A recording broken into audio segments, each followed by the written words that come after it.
You should check it out. McDonald's. Apparently, he roasted the whole Biden family, and he's doing so live. Yep, you heard me right. On live TV. He's exposed his text messages and wake up all of the where's the proof talk. He said, and I quote, to my colleagues on the other side, we are going to start talking about evidence now. Dubinsky, I want to come to you quickly. There's a lot of talk about evidence. On the screens in the room, we have an organizational chart from the IRS investigative team that was looking into the business practices of Hunter Biden and his associates. This org chart is from 2014. Now, Mr. Dubinsky, in my former life, I was in community banking, and I'm comfortable with looking at organizational charts. When I first saw this chart, the first thing I thought about was a real estate holding company or a developer, and this is not to demean developers in the great East State of America, but developers typically have multiple companies that float with various business interests and business lines. But the funny thing is that in the business dealings of Hunter Biden, there is no real estate. None at all. So, Mr. Dubinsky, in your professional experience, looking at this organizational chart of business structure, what do you see? It's a very complicated structure of entities that are interrelated and would give me concern. If I were an investigator, I would want to know what's going on in these entities, who's behind them, how's the money moving between them, and what is the substance of the transactions? What's really going on here? Mr. Dubinsky, do you think it's in the interest of this committee that is now in an inquiry phase to actually find out all of the flow of money between these entities and what the purpose was? Absolutely. Next slide, please. For my colleagues on the other side, we're going to start talking evidence now. This is now a slide of the organizational chart of the Hunter Biden business companies and with associates from 2018, from the same IRS investigators who broke down the business structure in 2014. Does this slide cause you the same concern, Mr. Dubinsky? Yes, it does. Okay, now let's talk about some more. Actually, one point I want to make on this. Ladies and gentlemen, and I know it's kind of small, so I will submit all this for the record. I would love my colleagues on the other side to see this. In 2014, one of the key owners was Devin Archer, who did testify and who was under deposition under oath by the Oversight Committee. In 2018, Devin Archer is no longer listed, but his wife, Krista Archer, is now listed. Mr. Dubinsky, when you see a situation where ownership interest moves from one spouse to the other, is that a concern of some level of fraud potentially? I would call it a red flag. That's something I would look at and again, try to get to the bottom of what happened there. Was it just transferred? Was there money behind it? What was going on? Okay, thank you. Next slide. Now, this is to a text message. This is a text message between, it's going to Naomi Biden. That's what this one is. Hold on, let me get my stuff back. Here we go. Sorry. This is the WhatsApp text message between Jim Biden and Hunter Biden. In this text message, it clearly says, anyway, we can talk later, but you've been drawn into something purely for the purpose of protecting Dad. This is between Hunter Biden and Jim Biden. Last time I checked, the father of Jim Biden and Joe Biden is now passed away. So I'm assuming this is Hunter Biden saying to Jim Biden, the president's brother, that you've been brought in this for the sole purpose of protecting Dad. Ms. O'Connor, do you think that this text message would lead this committee to get further information about the business dealings of Hunter Biden and how that actually links to Jim Biden, the president's brother, and why they are so concerned with protecting Dad, a.k.a. Joe Biden, a.k.a. the president of the United States? Yes.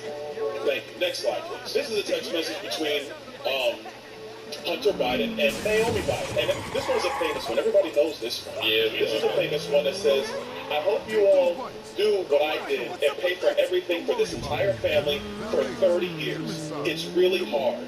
But don't worry, unlike Pop, I won't make you give me half your salary. Mr. Dubinsky, if you saw a text message like this in a potential money laundering operation or a potential pay-for-play operation, would you be looking for information related to money going from son to father? Absolutely, without a doubt. Thank you. Next slide. Oh, this is a fun one. Ladies and gentlemen, this one is from 2018. This is about 4 months before Joe Biden launched his campaign for president of the United States. December 2018. The highlight is, this is a text message between Jim Biden and Hunter Biden. Hunter Biden was in a bad way, by the way. He was really strung out. He lost a bunch of money. He needed help. Jim Biden says, this can work. You need a safe harbor. I can work with your father probably take several months and everybody can read the text. Mr. O'Connor, Mr. Dubinsky, if you saw a text message like this between the president's brother and the president's son, wouldn't you be concerned about them trying to give plausible deniability for the president of the United States to not have any knowledge of said business dealings? It's worth it. Please answer the question. It's worth investigating. Mr. Dubinsky? I would agree. I would investigate this. I yield back. Thank you, Mr. Chairman. Gentlemen, yield back. Say he was verbally in there like, like the great Dan Bongino said, follow the money. My guy brought the chart. Like he brought the chart, he brought the text, and he even showed you how they should be linking them together. I'm just saying, that was low-key political gangster right there, you know. For my colleagues on the other side, we're gonna start talking about evidence now. Drop the mic. You have to understand, we living in a generation or an era, shall I say, where people don't believe their own eyes. It's just not okay these days. However, these leads needs to go to be, investigated into further. That way we can get rid of all of these naysayers and whatever, because we have so much to go off of. With a presentation like that, you can guarantee that you got everybody's attention there. I won't be surprised if some crazy allegation hop out of the news next week about it. Apparently, these are fabricated text messages, though, according to this tweet right here. And they also claim that AOC somehow debunked the messages. I can't find that information right now, but what I did find is her saying that this impeachment inquiry about Biden is just a waste of time. Impeachment inquiry, any impeachment inquiry, regardless of party, is an extremely serious matter. Professor Gerhardt, in the impeachment inquiry into President Clinton, were there key fact witnesses that were presented during those proceedings? They were not in the House. In the Senate, were there any? They were. There were in the Senate. Now, in the impeachment, in the impeachment investigations with respect to President Trump, were there key material fact witnesses in the House? Yes, there were. Are there any key material fact witnesses here today? no. None. And so we are wasting our time. When we talk about a threshold of an impeachment inquiry, was there a House floor vote that had a majority of members of Congress that opened an impeachment inquiry into President Clinton? There was. There was. Was there a full House floor vote opening an impeachment inquiry into Then President House Trump? vote on Donald Trump. Is there one here for this one? Not for this one. There is not one here for this one. This is an embarrassment to the time and people of this country. And I would ask that the chair and I would ask that this committee elevate to the promise of our duties here and comport ourselves with the consistency and practice that is required of our seats and our duty and our oath to our responsibilities here. And with that, I yield back.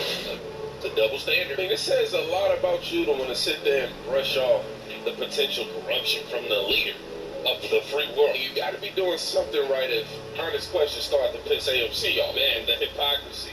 And just like this tweet right here says, the Democrats have such high standards of performance. Why are they so taken back by the idea of them doing an investigation? What's so scary about that to you? Why is that spooky for you? My question is, why are you worried on that end of it and not the other end? Seriously, don't be worried about wasting the time and the money of the American people. I mean, it's a fine time to care about it. I'm also learning about Jasmine Crockett today, and I'll just quote what she said. The only thing Biden has been guilty of is loving this child unconditionally.